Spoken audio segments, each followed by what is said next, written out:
এরকম একটা গ্রামের মধ্যে নদীর তীরে বন্যা হয়েছিল। তো বন্যায় একটা ঢেকির একটা অংশ ভেসে এসেছিল চরে। ঢেকির সেই অংশ যেটা দিয়ে ধান ভানা হয়, ওটাকে আপনারা কি বলেন? ঢেকির মাথায় যেটা থাকে ওঠানামা করে, ওটাকে কি বলে? মশাল। আচ্ছা, এই মশালটা আপনাদের ভাষা আপনারা বুঝুন, অনেক জেলার লোক তো আছেন, আপনারা বুঝে নেন যে জিনিসটা কি। এই জিনিসটা ভাসতে ভাসতে এসে চরে এসে উঠছে সকালবেলায়। রাতে তো বন্যা হয়েছে, ফ্লাড হয়েছে, লোকেরা সকালবেলা যায় দেখে এরকম লম্বা একটা জিনিস, একদিকে চিকুন আর একদিকে একটা লোহা বান্ধা, তার মাঝে আবার খানিকটা খাওয়া। জিনিসটা কি? লোকেরা খুব অবাক হয়ে গেল। ওই দেশে আবার ঢেকি ছিল না।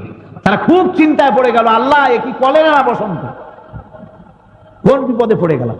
তারপরে তার চতুর্দিকে বসে খতমে ইউনূস পড়া আরম্ভ করছে আর কান্দাকাটি করতেছে। লোকেরা বললো, আমরা খামোখাই কাঁদতেছি, আমাদের এলাকার মধ্যে সবচেয়ে বড় বুদ্ধিমান যে লোক, যিনি সবসময় আমাদের বুদ্ধি দিয়ে বাঁচায়, ওই লোকটাকে ডাকো।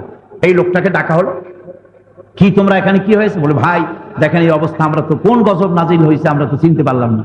লোকটা প্রথম দেখা তারপর তো প্রথমে কেঁদে দিল, কিছুক্ষণ কান্দিয়া তারপরে হেসে দিল। লোকেরা জিজ্ঞেস করলো, স্যার একাই হাসলেন একাই কাঁদলেন, আমরা অংশ নিতে পারলাম না, বুঝলামই না যে আপনি হাসেন কেন কাঁদলেন কেন। লোকটি বলছে, দেখো কাঁদলাম এই জন্য যে আমি মরে গেলে তোমাদের দশাটা হবে কি। সাধারণ জিনিস চেনো না, আমি বললে তোমাদের দশা হবে কি, দুঃখে কাঁদছে। হাসলেন কেন? হাসলাম এই লজ্জায়, আমি নিজেও বুঝি না এই জিনিসটা। এখন চিন্তা করেন, এই হলো যখন জ্ঞান এবং বিজ্ঞানের চর্চা না থাকে, তখন এই মাঝখানের কিছু চালাক লোকেরা সমাজের মধ্যে নেতৃত্ব দিতে, বুদ্ধি দিতে, বুদ্ধির ঢেকি এরা এগিয়ে আসে ময়দানে। আবু জাহেল ছিল সেই বুদ্ধির ঢেকি, ওহির জ্ঞান আসছিল না, সে হয়ে গেছিল আবুল হাকাম। আর যখন ওহির জ্ঞান এসে গেল, হয়ে গেল সে কি আবু জাহাল, হয়ে গেল মূর্খের পিতা। এবার আসল জ্ঞান আসছে, আল্লাহ পাকের পক্ষ থেকে আসল জ্ঞান এসে গিয়েছে জনাবে মুহাম্মদ রাসূলুল্লাহ সাল্লাল্লাহু আলাইহি ওয়াসাল্লামের কাছে। সুতরাং তিনি মানুষকে এবার পথের ডাক দিলেন। তিনি মানুষকে কিন্তু মুহাম্মদ সাল্লাল্লাহু আলাইহি ওয়াসাল্লাম দুনিয়ার মানুষকে যুদ্ধ করে তরবারি দিয়ে হেদায়েত করেন নাই। যারা বলে এ জাতির ইতিহাস থেকে রক্তের গন্ধ আসে, তারা ইসলামের দুশমন। রক্তের গন্ধের মাধ্যমে ইসলাম আসে নাই, তরবারি দিয়ে যুদ্ধ করে ইসলাম আসে নাই। ইসলাম এসেছে রাসূল করিম সাল্লাল্লাহু আলাইহি ওয়াসাল্লামের অনুপম চরিত্র মাধুর্যের মাধ্যমে, ভালোবাসা দিয়ে, উদারতা দিয়ে, মহব্বত দিয়ে, চরিত্র দিয়ে। রাসূলুল্লাহ ছিলেন চরিত্রের আধার। সুবহানাল্লাহ। কি চরিত্র! আমি আপনাদের সামনে একটা একটা করে বলছি কি চরিত্র আল্লাহ তাকে দান করেছিলেন। আমার বন্ধুগণ, মানুষের চরিত্র দুই রকম হয়। আমাদের পৃথিবীতে সাধারণ মানুষের চরিত্র স্বাভাবিকভাবেই দুই ধরনের চরিত্র হয়। একটা হচ্ছে পাবলিক ক্যারেক্টার, আর একটা হচ্ছে পার্সোনাল ক্যারেক্টার। একটা হচ্ছে তার ব্যক্তিগত চরিত্র, আর একটা হচ্ছে তার মানুষকে দেখাবার চরিত্র। দেখেন, আমাদের দেশের লোকেরা যখন চাকরি করবে, স্কুল কলেজে ভর্তি হবে, তখন ক্যারেক্টার সার্টিফিকেট আনতে যায়।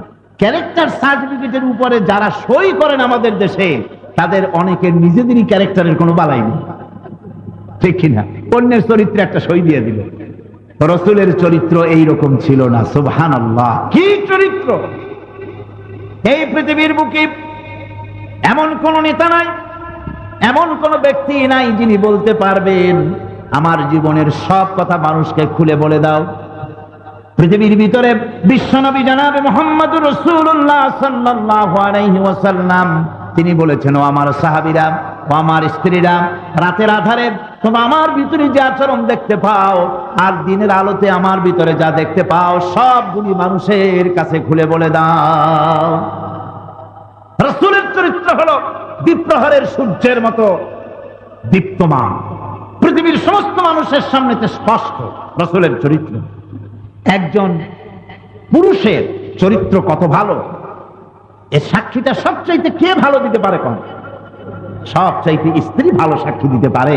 একজন লোক নিজের জেলা ছেড়ে অন্য জেলায় গিয়ে বলতে পারে যে আমি সিরাজুস সালিকিন, মিসবাহুল আরিফিন, তারপরে কুতুবে জামান, হাদিয়ে দাওরান, আমি সব বুজুর্গ ব্যক্তি। তার লোকেরা মুরিদেরা তাকে বহুত ফুলায় ভাবায় বলতে পারে, মুরিদও বানাইতে পারে বহুত।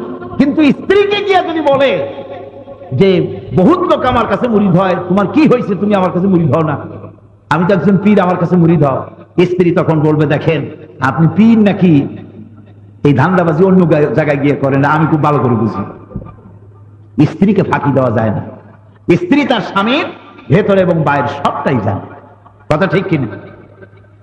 সুতরাং স্ত্রী তার স্বামীর জন্য তার জীবনের সমস্ত ভালোবাসা উজাড় করে দিতে পারে, তার স্বামীর জন্য তার সঞ্চিত ধনরাশি যদি কিছু থাকে উজাড় করে দিতে পারে, জীবনটাও দিয়ে দিতে পারে, কিন্তু ঈমান আনতে পারে না। ঠিক কিনা? ঈমান আনতে পারে না স্বামীর উপর, অস্বাভাবিক কথা। এবার দেখুন রাসূল করিম সাল্লাল্লাহু আলাইহি ওয়াসাল্লাম হেরা গুহা থেকে ফিরে এলেন।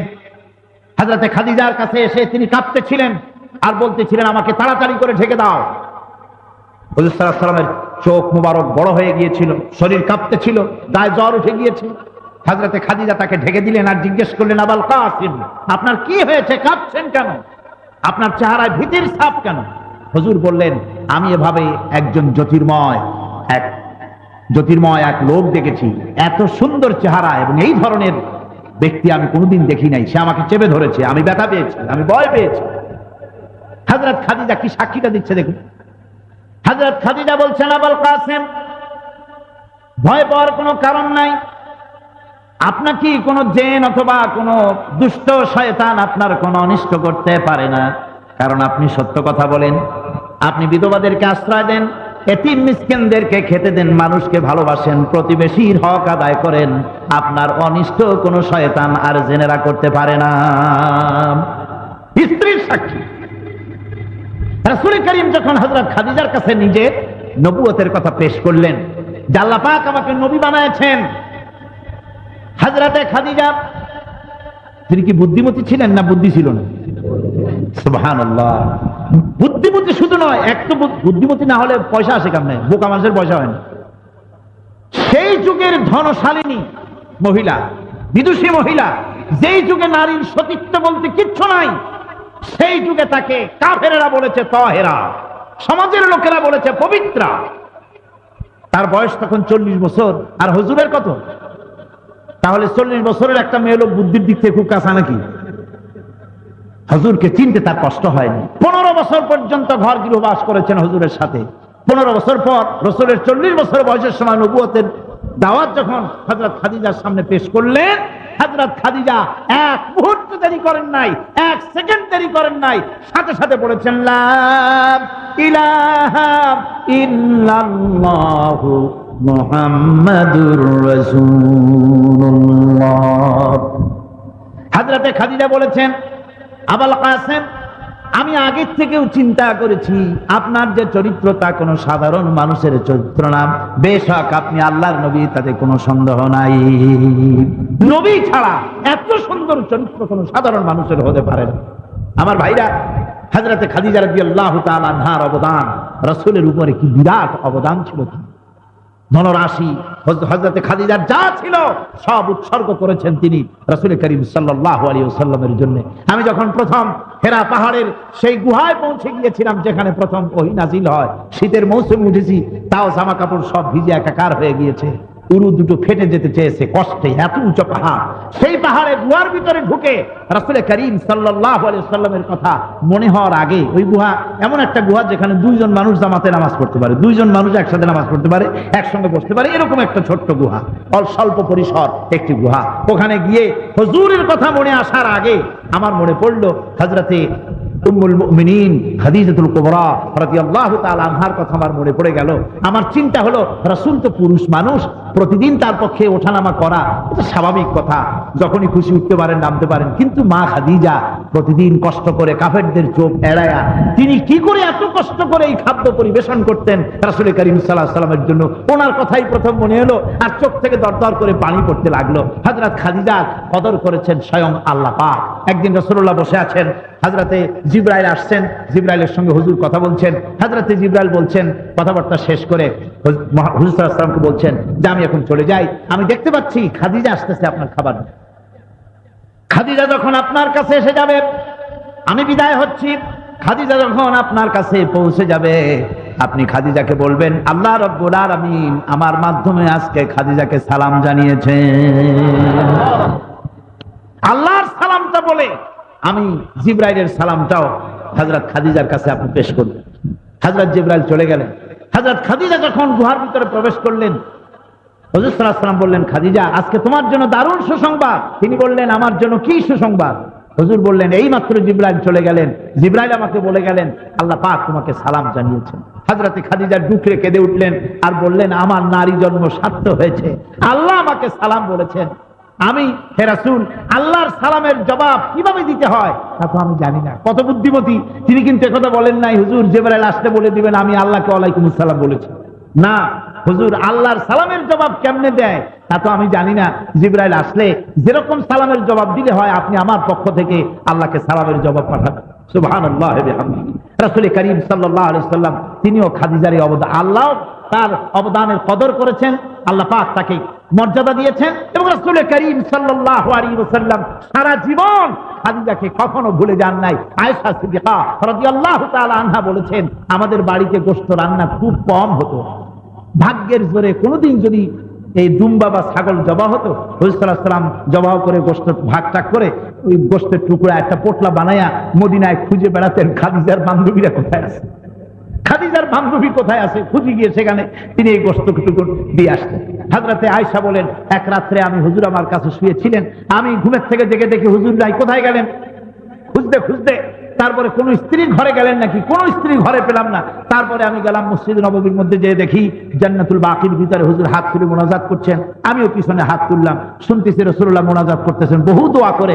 এক পর্যায়ে আল্লাহর নবী বলতেছিলেন আয় আল্লাহ রাব্বুল আলামিন কিয়ামতের ময়দানে যেদিন পিতা তার সন্তানকে হারায় যাবে, যেদিন তার মা তার সন্তানকে পরিচয় দিবে না, সন্তান তার মাকে পরিচয় দিবে না, পিতা তার সন্তানকে পরিচয় দিবে না, কারো পরিচয় সেদিন যে কিয়ামতের ময়দানে থাকবে না, ওই কিয়ামতের ময়দানে হাসরের ময়দানে আমি যেন আমার খাদিজাকে হারায় না যাই। মুনাজাতের শেষে হযরতে আয়েশা বলছিলেন হে রাসূল 40 বছর বয়সের এক বুড়িকে বিয়ে করছিলেন 25 বছর বয়সে, তার কথা আজও বলতে পারেন না আপনি, কেমন কথা? তার থেকে সুন্দরী মেয়ে, কুমারী মেয়ে বউ হিসেবে আপনি পান নাই। হুজুর বললেন আয়েশা খাদিজা সম্পর্কে এরকম কথা তুমি কোনোদিন আর বলবে না। তোমরা জানো না, তোমরা সবাই আমার সুদিনের স্ত্রী, আর খাদিজা আমার এমন সময় স্ত্রী ছিল যখন মক্কা নগরীতে আমার পা রাখার জায়গা ছিল না। জীবনের সঞ্চিত সমস্ত সম্পদ উজাড় করে দিয়েছে দিনের রাস্তায়, কত না খেয়ে থেকেছে। একদিনও বলেন এই হুজুর আপনার সঙ্গে বিয়ে হওয়ার পর আজকে আমি না খেয়ে আছি, এমন কথাও কোনোদিন বলেনি। হযরতে খাদিজা বলেছেন হুজুর আমার ভুল হয়ে গেছে, এমন কথা আর কোনোদিন বলবো না, আমাকে ক্ষমা করে দিন। রাসূল করিম সাল্লাল্লাহু আলাইহি ওয়াসাল্লাম হযরত খাদিজাকে কদর করেছেন, মর্যাদা দিয়েছেন। বলতেছিলাম রাসূল করিম সাল্লাল্লাহু আলাইহি ওয়াসাল্লামের উপরে চরিত্রের কথা বলতেছিলাম। হযরত খাদিজা ঈমান আনলেন। এরপরে একটা পুরুষের উপরে তার চরিত্র কত ভালো প্রথমে জানে তার স্ত্রী, তারপরে জানে তার খাদেম, যে সব সময় তার কাছে থাকে। সে ড্রাইভারও হতে পারে, সে বাড়ির চাকরও হতে পারে, যে সব সময় খবর রাখে, সাথে থাকে, সেই ভালো জানে লোকটার চরিত্র সম্পর্কে। রাসূলের খাদেম ছিলেন হযরত যায়েদ বিন হারিস। হযরত যায়েদ বিন হারিস 15 বছর বয়সের সময় হারায় গিয়া তিনি কুদরত তাকে উঠায় দিল মুহাম্মদ সাল্লাল্লাহু আলাইহি ওয়াসাল্লামের উপরে। সুবহানাল্লাহ বিহামদিহি। কি সৌভাগ্য এই লোকটা। তারপরে বছরের পর বছর চলে যায়, মা বাবার কাছে কোনো খোঁজ নাই, খবর নাই।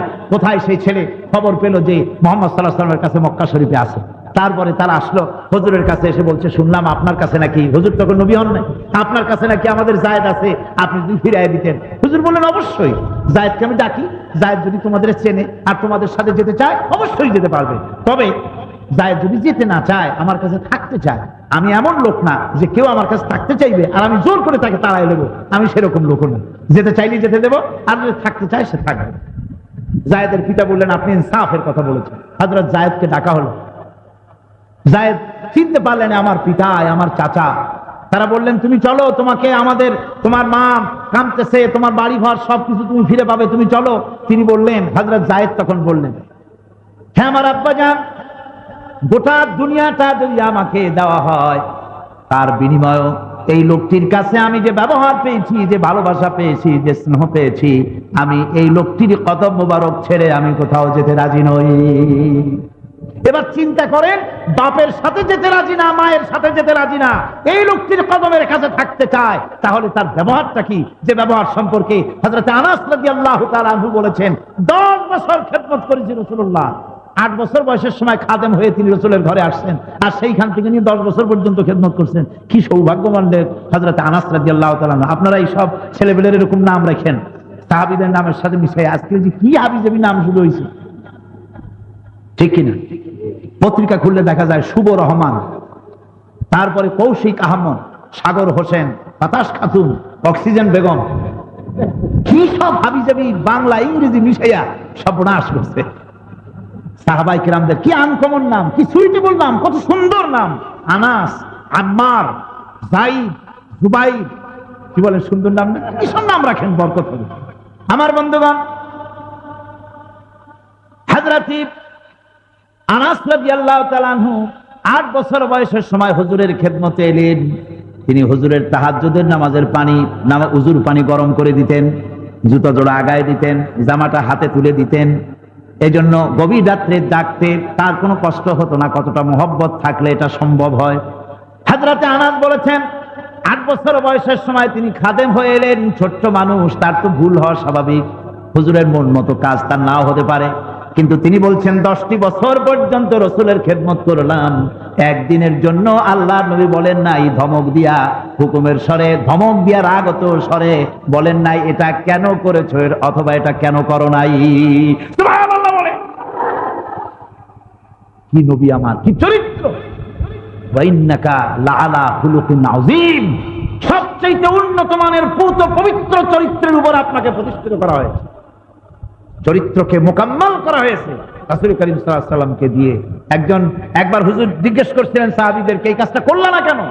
একজন সাহাবী বললেন, হুজুর আপনি যদি চোখের ইশারায়ও বলে দিতেন তাও তো আমরা কাজটা করে ফেলে দিতাম। হুজুর বললেন, চোখের ঠারে ঠারে কাজ করা নবুয়তের শান নয়। চোখের ঠারে ঠারে কাজ নবীরা করে না। নবীরা কাজ করেন আল ওযুহু ওয়াস সারাহা। নবীরা যে কাজ করে তো সুস্পষ্ট, কোনো ব্যাকাটাড়া নাই। যা কথা বলে তার মধ্যে ব্যাকাটাড়া নাই, কথা সোজা, চিন্তা সোজা, বক্তব্য সোজা, সব সহজ সরল, দিবালকের মতো স্পষ্ট, যেখানে বাঁকা কিচ্ছুই নাই। সুবহানাল্লাহ ওয়া বিহামদিহি। সুতরাং খাদেম যে সে খাদেম, সে তার মুনিব সম্পর্কে ভালো সার্টিফিকেট দিতে পারে, মুনিবের জন্য খাদেম জীবন দিতে পারে, টাকা দিতে পারে, সব দিতে পারে, ঈমান আনতে পারে না। বলুক না কোন গাড়ির মালিক তার ড্রাইভারকে যে আমি আজকে রাত্রে স্বপ্নে দেখছি যে আমি পীর সাহেবের কাছে, তুমি আগে আমার কাছে মুরিদ হও। ড্রাইভার কবে, আমি ভালো করে জানি আপনি রাত্রে কোথায় কোথায় যান, আমি অন্তত আপনার কাছে মুরিদ হইতেছি না। কিন্তু রাসূলের খাদিম হযরত যায়েদের কাছে যখন আল্লাহর নবী নবুয়তের দাওয়াত পেশ করলেন, এক মুহূর্ত দেরি করেন নাই যায়েদ, সঙ্গে সঙ্গে পড়েছেন লা ইলাহা ইল্লাল্লাহু মুহাম্মাদুর রাসূলুল্লাহ। আমার ভাইরা, এরপরে মানুষের চরিত্রের সবচেয়ে সার্টিফিকেট দিতে পারে তার বন্ধু, যে সব সময় তার কাছে থাকে, সেই বন্ধুই সার্টিফিকেট দিতে পারে। আর বন্ধু তার আর এক বন্ধুর জন্য টাকা দিতে পারে, পয়সা দিতে পারে, জীবনও দিতে পারে, ঈমান আনতে পারে না। এবার যখন আল্লাহ নবীর সঙ্গে বন্ধুত্ব ছিল হযরত আবু বকরের রাদিয়াল্লাহু তাআলা আনহু, নবুয়ত পাওয়ার আগের 20 বছর আগের বন্ধুত্ব। কয় বছর? 20 বছর নবুয়তের আগের বন্ধুত্ব। 20 বছরে একটা লোক চিনতে আর বাকি থাকে কিছু?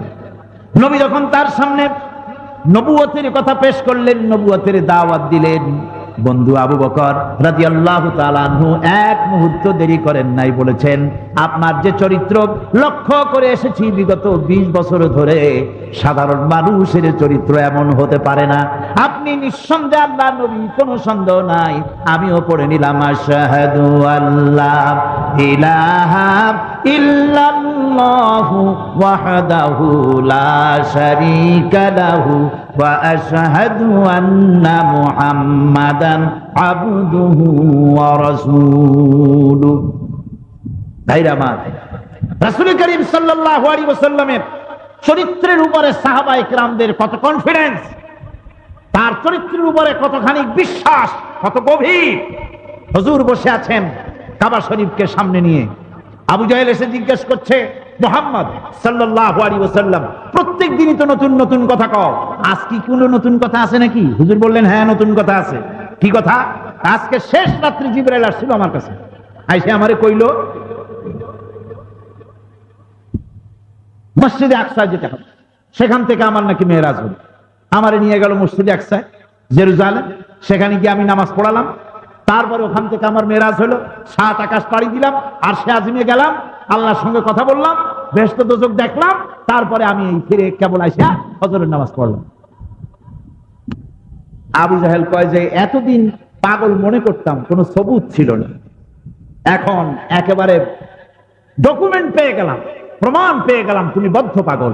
নাউযুবিল্লাহি মিন যালিক। কোথায় মক্কা, কোথায় জেরুজালেম, আর কোথায় সাত আকাশ, কোথায় আরশে আজিম, কোথায় বেহেশত, কোথায় দোজখ, আবার সেখান থেকে ফিরে এসে তুমি ফজরের নামাজ পড়ছো, এটা কথা হইল? আচ্ছা মুহাম্মদ সাল্লাল্লাহু আলাইহি ওয়াসাল্লাম তুমি যা বললে এই কথাগুলো আমি বলে দিয়েছি মানুষের কাছে, হ্যাঁ অবশ্যই এখনই যাও।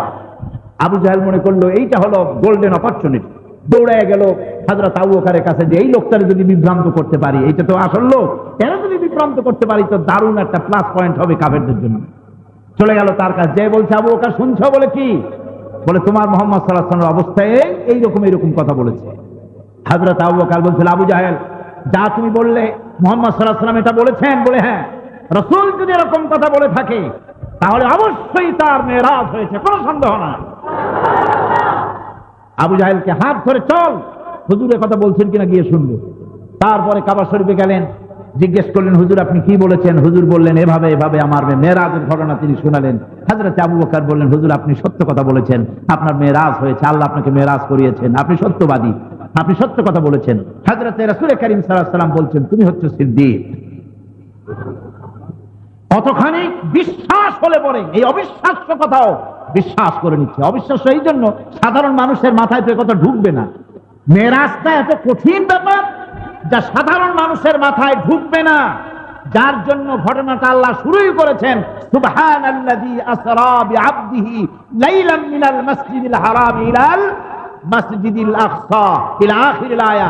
শুরু করা হয়েছে সুবহানা দিয়া, অর্থাৎ তোমরা বিষয়টা বুঝবা না, এই ঘটনা যিনি ঘটায়ছেন তিনি সুবহানাল্লাযী, তিনি হচ্ছেন সমস্ত রকমের অক্ষমতা থেকে, দুর্বলতা থেকে, সব রকমের দুর্বলতার অক্ষমতা থেকে, ত্রুটি থেকে মুক্ত সেই সত্তা যিনি তার বান্দাকে ইসরা করিয়েছেন, তার কোনো দুর্বলতা নাই, তিনি এটা করেছেন। সাধারণ মানুষের মাথায় ঢুকবে না এমন একটা ঘটনা সাহাবায়ে হযরতে আবু বকর সিদ্দিক রাদিয়াল্লাহু তাআলা আনহুর সঙ্গে সঙ্গে তা বিশ্বাস করলেন। একবার হুজুর সাল্লাল্লাহু আলাইহি ওয়াসাল্লাম প্রায় অভ্যাস ছিল ইহুদিদের কাছ থেকে ধার নিতেন, মুসলমানদের কাছ থেকে ধার কম করতেন, এই জন্য যে মুসলমানের কাছে ধার করলে সে তো মনে করবে যে আমার 14 গোষ্ঠীর কপাল, হুজুর আমার কাছ থেকে টাকা নিছে, এই টাকা আমি আর ফেরত নেব না। হুজুর কিন্তু এই সুযোগটা নিতে চাইতেন না। ইহুদির কাছ থেকে টাকা ধার করেছেন, আর ওই ইহুদি ঠিক তারিখ মতো রাসূলুল্লাহ টাকাও তাকে ফেরত দিয়ে দিয়েছেন। কদিন পরে রাস্তার উপরে দেখা, ইহুদি বলছে মুহাম্মদ সাল্লাল্লাহু আলাইহি ওয়াসাল্লাম দাও আমার টাকাগুলো দাও। হুজুর বলছেন আমি তো তোমার টাকা ফেরত দিয়েছি। কয় না টাকা তুমি দাওনি। হুজুর বলছেন দিছি, সে কয় দাওনি। এর মধ্যে একজন সাহাবী এসে হাজির, তিনি বলছেন হুজুর এখানে কি হয়েছে? হুজুর বলছেন আমি তার কাছ থেকে টাকা ধার করেছিলাম, আমি বলছি দিছি তারিখ মতো, সে কয় দেয়নি। সাহাবী বলছেন আমি সাক্ষী, আপনি তার টাকা ফেরত দিয়েছেন। হুজুর বলছেন তা কি করে হয়? যখন টাকা আমি নেই তার কাছ থেকে তখন তো তুমি উপস্থিত ছিলেন, আর যখন আমি টাকা ফেরত দেই তখনও তুমি উপস্থিত ছিলে না, তুমি কি করে সাক্ষী হও? সাহাবী বলছেন ইয়া রাসূলুল্লাহ, আমরা প্রতিমা পূজা করতাম, আমাদের বাপ দাদা মা বাপ 14 গোষ্ঠী প্রতিমা পূজা করত। এই প্রতিমা পূজার ভিতরে আমাদের জীবন চলেছে। আপনি এসে বলেছেন আল্লাহ এক, এই প্রতিমাগুলি বিশ্বাস করা যাবে না, এক আল্লাহরে বিশ্বাস করো। দেখা খোদাগুলিকে অস্বীকার করে আপনার কথা মতো অদেখা খোদার উপরে বিশ্বাস করলাম। আপনি বলেছেন দোজখ আছে, না দেখে বিশ্বাস করেছি। আপনি বলেছেন বেহেশত আছে, না দেখে বিশ্বাস করেছি। আপনি বলেছেন ফেরেশতা আছে, না দেখে বিশ্বাস করেছি। আপনি বলেছেন কিয়ামত হবে, বিচার হবে, হাসর হবে, নসর হবে, মিজান হবে, সিরাত হবে, এই সবগুলি না দেখে বিশ্বাস করেছি। এত বড় বড় গুরুত্বপূর্ণ জিনিস, মা বাপের ধর্মকে পরিত্যাগ করে এই বিরাট বিরাট জিনিসগুলি যদি না দেখে আপনার কথা মতো বিশ্বাস যদি করতে পেরে থাকি, সামান্য কটা টাকা ফেরত দিয়েছেন, এটা কেন বিশ্বাস করব না?